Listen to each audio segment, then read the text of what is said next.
The nation's agriculture ministers held their first face-to-face meeting in more than 3 years today, agreeing to a number of measures from egg production to fire ant eradication. Let's go live to our Perth reporter, Crystal Wu. Crystal, a lot of talk about the price of eggs. The federal minister saying yesterday they'd only increase a few cents. This is if cage eggs are phased out earlier than expected. Yeah, so Agriculture Minister Murray Watt led the discussion today, and he said one of the most significant points of discussion was the decision to enforce new animal welfare standards for poultry, which means caged eggs in Australia will be phased out by 2036. Murray Watt says it's up to the state and territory ministers and leaders to decide on how and when these eggs will be phased out, but it will be before 2036. It's not caged eggs altogether. It's what are known in the industry as conventional cages, or what might be known by lay people as battery hens or battery cages.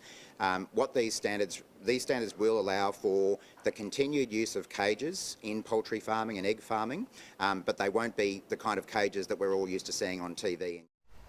The minister also said it was worth noting that only 30% of eggs we see at our supermarket shelves come from these conventional caged producers, so the government is really just catching up. Now, the second topic of discussion is the eradication of the fire ants, which is causing havoc particularly in southeast Queensland, but there is concern that it may spread interstate. Now, the ministers have announced a new proposal will be led by the Queensland government for eradication beyond 2023. So each state and territory who have already put aside $4 million will be bringing the funding forward to this financial year. Most jurisdictions have now agreed to bring forward the funding that they had allocated for future years to this financial year. And once we get the remaining jurisdictions to go through their budget processes, we expect to be spending up to $60 million just in this financial year to keep up the momentum on that fight.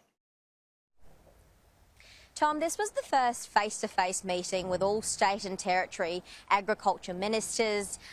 This happened in Perth. This is the first one in more than 3 years. Now, Murray Watt will be heading back to Queensland later this afternoon, and he'll be on the Gold Coast for the Fadden by-election on Saturday.